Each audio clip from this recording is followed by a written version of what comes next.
పరిశుద్ధ గ్రంథం ఛానల్ వీక్షిస్తున్న ప్రతి ఒక్కరిని దేవుని పేరిట వందనాలు తెలియజేసుకుంటున్నాం. ప్రేమ, సంతోషము, సమాధానం సదా మీకు తోడే ఉండి నడిపించును గాక. నిన్నటి దినాన యెషయా గ్రంథం 10వ అధ్యాయం చదువుకున్నాం. ఈరోజు యెషయా గ్రంథం 11వ అధ్యాయం చదువుకున్నాం. యెషయా మొద్దు నుండి చిగురు పుట్టును, వాని వేరుల నుండి అంకురము ఎదిగి ఫలించును. యెహోవా ఆత్మ జ్ఞాన వివేకములకు ఆధారమగు ఆత్మ, ఆలోచన బలములకు ఆధారమగు ఆత్మ, తెలివిని యెహోవా ఎడల భయభక్తులను పుట్టించు ఆత్మ అతని మీద నిలుచును.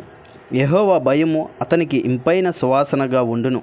కంటి చూపును బట్టి అతడు తీర్పు తీర్చడు, తాను వినుదాన్ని బట్టి విమర్శ చేయుడు. నీతిని బట్టి బేదలకు తీర్పు తీర్చును.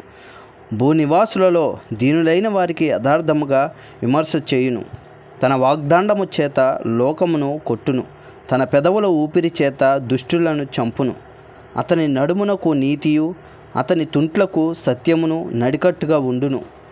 తోడేలు గొర్రెపిల్ల యొద్ద వాసము చేయును, చిరతపులి మేకపిల్ల యొద్ద పండుకొనును. దూడయు కొదమసింహమును పెంచబడిన కోడెయు కూడుకొనగా బాలుడు వాటిని తోలును. ఆవులు ఎలుగులు కూడి మేయును, వాటి పిల్లలు ఒకచోటనే పండుకొనును. ఎద్దు మేయునట్లు సింహము గడ్డి మేయును. పాలు కుడుచు పిల్ల నాగుపాము పుట్ట యొద్ద ఆటలాడును. మిడినాగు పుట్ట మీద పాలు విడిచిన పిల్ల తన చెయ్యి చాచును. నా పరిశుద్ధ పర్వతం అదంతటను ఏ మృగమును హాని చెయ్యదు, నాశనము చేయదు. సముద్రము జలముతో నిండియున్నట్టు లోకము యెహోవాను గూర్చిన జ్ఞానముతో నిండియుండును. ఆ దినమున ప్రజలకు ధ్వజముగా నిలుచుచుండును. యెషయా వేరు చిగురునొద్ద జనముల విచారణ చేయును. ఆయన విశ్రమ స్థలము ప్రభావము గలదగును.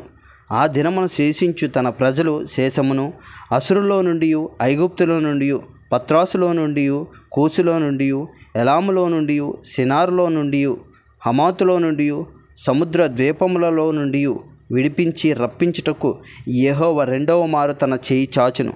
జనములను పిలుచుటకు ఆయన యొక్క ధ్వజము నిలవబెట్టును. భ్రష్టులైపోయిన ఇశ్రాయేలీయులను పోగు చేయును. భూమి యొక్క 4 దిగాంతముల నుండి చెదిరిపోయిన యోధా వారిని సమకూర్చును. ఎఫ్రాయిముకున్న మత్సరము పోవును. యోధా విరోధులు నిర్మూలమగుదురు. ఎఫ్రాయిము యోధా యందు మత్సరపడడు.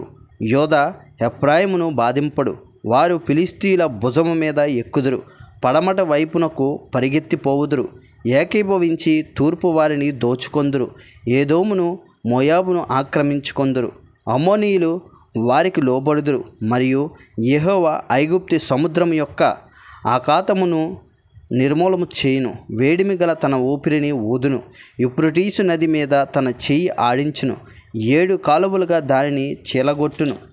పాదరక్షకులు తడవకుండా మనుషులు దాటునట్లు దాన్ని చేయును. కావున ఐగుప్తు దేశం నుండి ఇశ్రాయేలు వచ్చిన దినమున వారికి దారి కలుగునట్లు అసురు నుండి వచ్చు ఆయన ప్రజల శేషమునకు రాజమార్గముండును. ఇంతటితో యెషయా గ్రంథం 11వ అధ్యాయం పూర్తయింది. రేపటి దినాన యెషయా గ్రంథం 12వ అధ్యాయం చదువుకుందాం. ప్రేమ, సంతోషము, సమాధానం సదా మీకు తోడే ఉండి నడిపించును గాక. ఆమేన్.